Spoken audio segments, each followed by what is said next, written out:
Doug, so he asked, he said he was a client of Stantec on and off for years and always thought highly of them. Stock is up over 50%. How would you compare them to NVEE and Bowman, BWMN? So these are two companies under coverage in our US research, which have done well over time.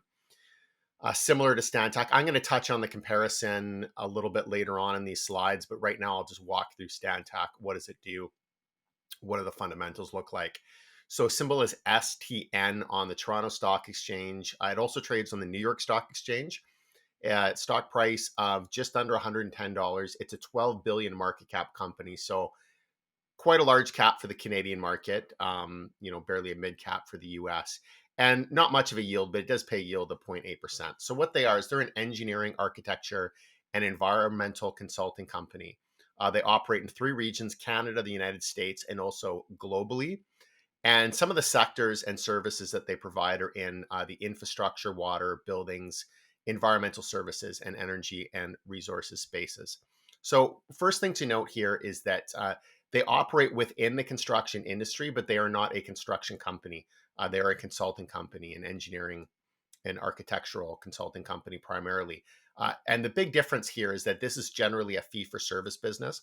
So with most of the construction companies that we see, they have to bid on a project.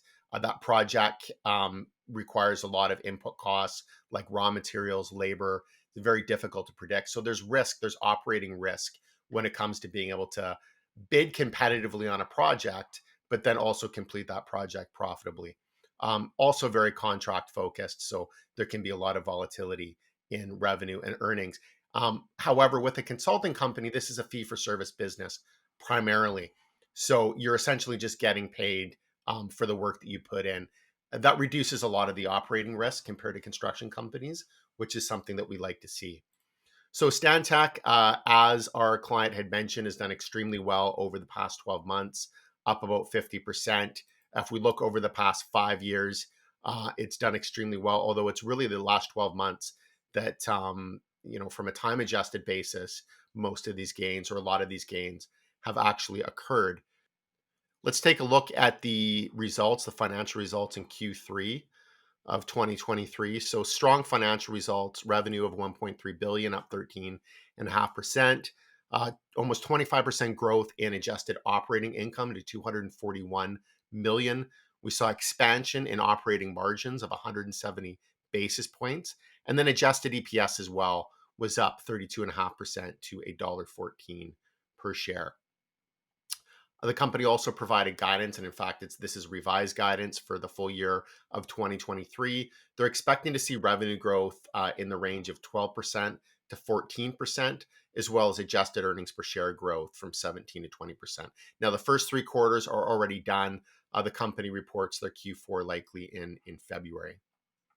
In terms of regional breakdown, fairly well diversified. A little over half of the revenues come from the US market, and then the remainder is split between Canada and their international business.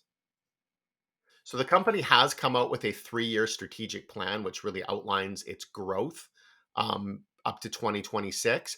They expect to grow their net revenue up to $7.5 billion. So in terms of organic revenue growth, they're looking at about 7% growth annually on a compound basis.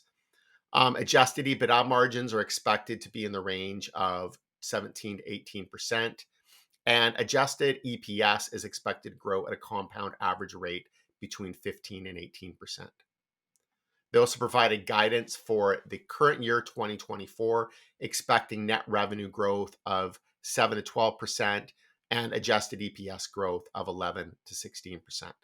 So based on the company's guidance for 2023 and their targets for 2024, we'd be looking at 2024 adjusted EPS of about $4.25, and that puts the valuation at approximately 25 times earnings.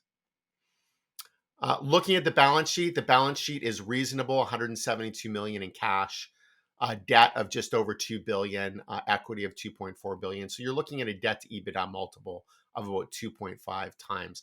This is right around where I would say it should be. I wouldn't want to see it levered above this. Maybe around the 2 times would be a little more ideal, but certainly, no issues with the balance sheet. So in terms of the just overall fundamentals of Stantec, it looks like a good, strong business. It's produced strong financial results. The balance sheet, financial position, both reasonable, has a solid outlook for growth. The valuation of 25 times earnings, I don't think that it's overvalued. I'd say that it's probably more or less fairly valued at the current price. But if you're looking long term, I think that this is a good business. And Doug also asked, how do you compare Stantec to a couple of the companies that we have under coverage in this space? And those would be NV5 Global and Bowman. These are both US listed companies, primarily operating in the US. So the first difference is going to be that regional.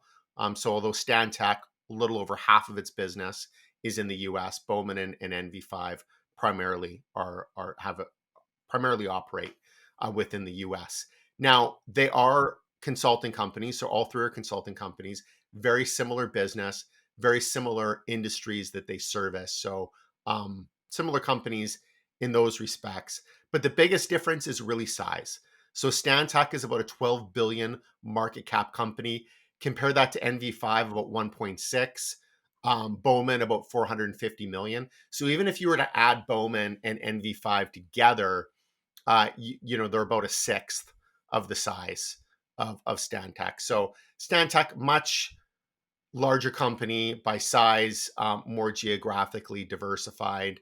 On an earnings basis, more expensive than NV5. Relative to Bowman, Bowman's a bit of a different situation. Bowman's at a different point in its growth curve. So we're seeing higher levels of growth from Bowman. On an earnings basis, it's a little more expensive. On an EBITDA basis, it's more attractively valued. But all three good, solid companies to benefit from infrastructure investment over time. Yeah, I think that was a good summary. I have some comments, but I'm gonna lose my voice if I do too You have a much. glass of So water there, Ryan? I do, and I almost have drained it. So I just want to get through. No, it's Right, good. I right. think you summarized it well. I think there is a difference between the businesses in terms of the biggest business is size and then growth rates. Mm-hmm. Like on Bowman's front, the growth rate's higher, but Stantec's certainly got a longer track record. And Stantec, like Bowman's acquiring at a frenetic pace, really relative to say Stantec, And but the the size as growth is well good. makes it easier to hit those high growth Exactly. numbers. I mean, for Stantec to hit those growth numbers, Yeah. there just aren't that many acquisitions out there for them to. No, for sure. Yeah.